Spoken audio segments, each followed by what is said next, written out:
Hello friends, welcome back to your YouTube channel. So friends, एक बार फिर से आज हम बैंक निफ्टी और निफ्टी के चार्ट की एनालिसिस करेंगे। साथ ही साथ फिन निफ्टी के चार्ट का भी एनालिसिस करेंगे, क्योंकि कल फिन निफ्टी की एक्सपायरी है, तो उसका भी आज हम इस वीडियो में बात करेंगे। सो फ्रेंड्स, चैनल पे पहली बार आए हुए हैं तो प्लीज़ चैनल को सब्सक्राइब करें, वीडियो को लाइक करें और ज़्यादा से ज़्यादा लोगों को शेयर करें। और अगर अभी तक आपने अपना डीमैट अकाउंट नहीं ओपन किया है तो वीडियो के दिए गए डिस्क्रिप्शन में, साथ ही साथ होम पेज पर भी आप देख सकते हो कि यहाँ पे जीरोधा, मोतीलाल ओसवाल और आईएफएल का लिंक दिया गया हुआ है। इनमें से तीनों में से किसी के साथ भी आप अपना डीमैट अकाउंट ओपन कर सकते हैं। साथ ही साथ हमारा जो मेन चैनल है मार्केट ट्रेडर अमित, उसका भी लिंक यहाँ पे दिया गया हुआ है। और उसी के नाम का भी इंस्टाग्राम है, ठीक है, इंस्टाग्राम है, तो इनमें इसको भी जा करके आप यहाँ पे ज्वाइन कर सकते हैं।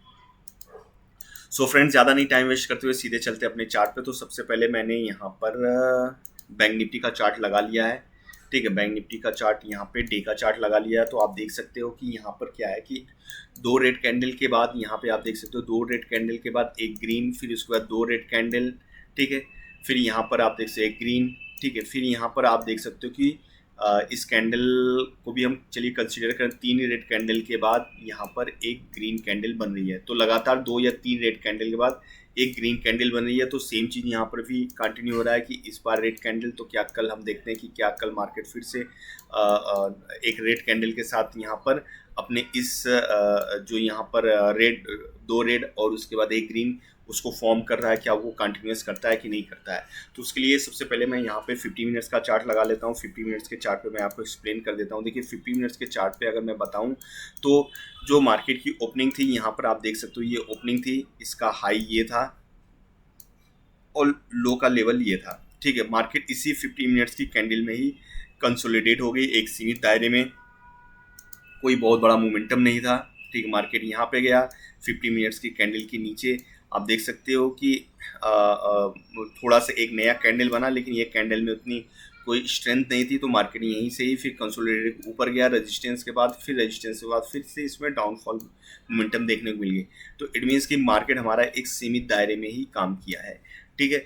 तो जब भी सीमित दायरे में काम करता है और अगले दिन फिर इसी सीमित दायरे में ही अगर ऐसे ही कुछ चार्ट पैटर्न बना, तो डेफिनेटली आने वाले डेज में एक अप साइड या एक डाउन साइड का मोमेंटम देखने को मिलता है। क्योंकि जब मार्केट कंसोलिडेट करता है तो कंसोलिडेट करने के बाद एक साइड ब्लास्ट करता है अप या डाउन साइड ब्लास्ट करता है।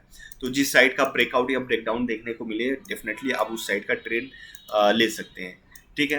तो सेम चीज़ मैंने बता दिया कि अगर मार्केट कल यहाँ पे गैप अप अगर ओपनिंग हो जाती है, ठीक है, इसके ऊपर या आसपास ओपनिंग हो जाती है, तो यहाँ पे मार्केट थोड़ा सा टाइम बिताएगा। टाइम बिताने के बाद जिस साइड का अप साइड का मोमेंटम दिया, तो डेफिनेटली हम अप साइड का ट्रेड लेंगे। और कितना तक जाएगा ये मार्केट, ये मैं आपको बता दूं।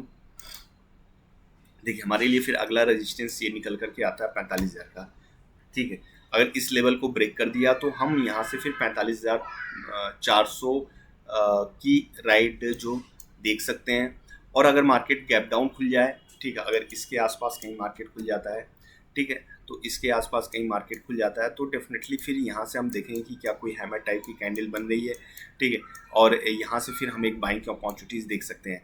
अगर मार्केट प्राइस एक्शन को फॉलो करते हुए अगर हैमर टाइप की कैंडल नहीं बनी और मार्केट फिर से यहाँ पर थोड़ा सा टाइम बिताए, टाइम बिता के मार्केट नीचे जाए, फिर रिटेस्ट करे, तो फिर हम इस सपोर्ट के लिए एक नया जो कि 44,300 तक के लिए हम देख सकते हैं। और मार्केट अगर कंसोलिडेट हुआ, ठीक, कंसोलिडेट हुआ, तो फिर हमारा लिए ये सपोर्ट, ये रेजिस्टेंस और फिर इस सपोर्ट का ब्रेकआउट या ब्रेकडाउन जैसे ही देखने को मिले, तो फिर हम इस लेवल के लिए काम कर सकते हैं। अगर ब्रेकआउट दे दिया तो डेफिनेटली हम कहीं ना कहीं इस लेवल के लिए 45,300 तक के लिए हम काम कर सकते हैं, ठीक है। अब मैं लगा लेता हूँ आपके सामने निफ्टी का चार्ट, ठीक है।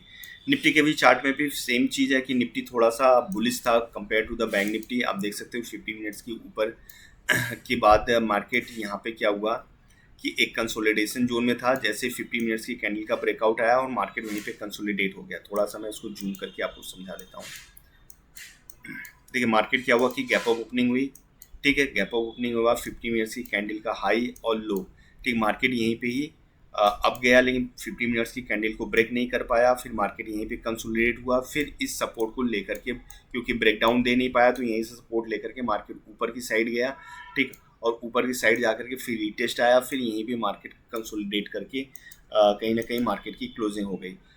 और मार्केट इस लेवल को एक बार हम देख लें। ठीक है, देखिए ये लेवल का अगर हम बात करें तो मार्केट इस लेवल को रीटेस्ट क्यों किया, बिकॉज ऑफ की मार्केट में ये यहाँ पे आप देख सकते हो कि एक रजिस्टेंस था, और इस 15 मिनट्स की कैंडल का भी यहाँ पे एक रजिस्टेंस देखने को मिला, और मार्केट कहीं ना कहीं इस लेवल के पास आकर के क्लोजिंग यहाँ पर आप देख सकते हो इस जोन में, कंसोलिडेशन जोन में फिर फंस गया। आप देख सकते हो कि ये एक जोन था जहाँ पे कंसोलिडेट हुआ और मार्केट फिर से इसी कंसोलिडेशन जोन में फंस गया। ठीक है, ठीक है। अब हम कल क्या करेंगे कि मार्केट अगर suppose that gap up opening हो गई, इस लेवल के ऊपर अगर ओपनिंग हो गई, तो हमारे लिए अगला जो टारगेट निकल करके आएगा वो ये निकल करके आएगा। ठीक है, मार्केट अपसाइड का मोमेंटम देगा। ठीक है, यहाँ पे फिर टाइम बताएगा, फिर जो भी प्राइस एक्शन बनेगा उसके बेस पे हम ट्रेड लेंगे। ठीक है, और अगर मार्केट यहीं पे ही कंसोलिडेट हुई, कंसोलिडेट होकर के अगर थोड़ा सा पुल बैक लेती है, पुल बैक लेकर के फिर मार्केट यहाँ पर अगर कोई शूटिंग स्टार टाइप की कैंडल बन जाती है, तो हम यहाँ से फिर शॉर्ट्स का मतलब पुट साइड का ट्रेड ले सकते हैं। ठीक है, और अगर मार्केट गैप डाउन ओपनिंग हो जाती है, फिर गैप डाउन ओपनिंग होकर जो भी प्राइस एक्शन बनेगा, ठीक है, प्राइस एक्शन के बेस पे अगर वो मार्केट ब्रेक डाउन दे दिया और रीटेस्ट करने के बाद फिर हम नीचे का, जो कि ये हमारे लिए एक लेवल निकल करके आता है, इस लेवल तक के लिए हम ट्रेड ले सकते हैं 19,450 तक के लिए।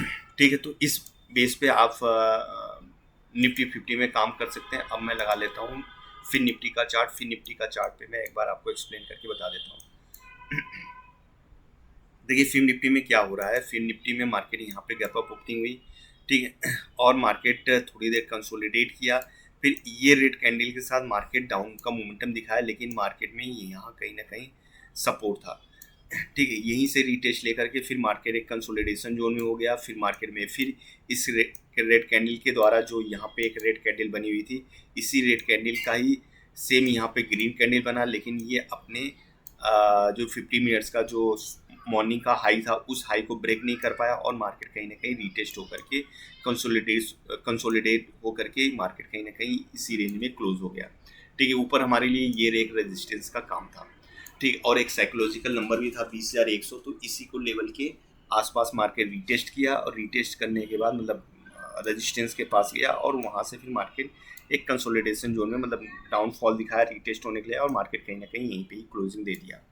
ठीक है, अब हमारे लिए कल का मोमेंटम जो बनेगा, देखिए कल का मोमेंटम क्या होगा कि मार्केट कहीं ना कहीं अगर इसी के आसपास खुल गया, ठीक, और इसके पास गया, फिर यहाँ से मार्केट नीचे का आया, तो डेफिनेटली हमारे लिए जो नीचे का लेवल है वो 19,000 करीब 850 तक का है। यहाँ तक का लेवल हमें देखने को मिल सकता है। ठीक है, पहले तो ये लेवल आएगा, फिर उसके बाद ब्रेक करेगा, फिर अगर ट्रेंडिंग रहा तो डेफिनेटली इस लेवल तक आने की कोशिश करेगा, और अगर मार्केट में अप मोमेंटम आया तो हमारे लिए ये 20,100 मैं इस तरह से मार्क कर दूँ, 20,000 आपका 150 तक के लिए हम एक रैली देख सकते हैं। ठीक है, 20,140 के लिए रैली देख सकते हैं, और फिर उसके बाद हमारा जो अगला जो टारगेट होगा वो हमारा होगा 20,196 तक का। ठीक है, कल हमारी एक्सपायरी है फिन निफ्टी की, तो फिन निफ्टी का एक बार मैं डे का चार्ट लगा करके इसमें भी देख लेते हैं बड़े टाइम फ्रेम में।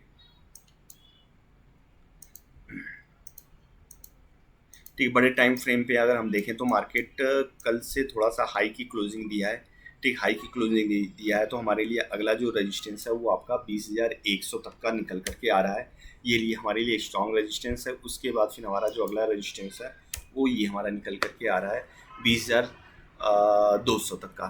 ठीक है, नीचे का सपोर्ट अगर हम बात करें तो नीचे हमारा जो सपोर्ट है वो आपका निकल करके आ रहा है, ठीक है, 19,800 या 20,000 तक का आप सपोर्ट पकड़ के चलें, 19,900 तक का, सॉरी 19,900 तक का आप सपोर्ट लेकर के चलें राउंड फिगर।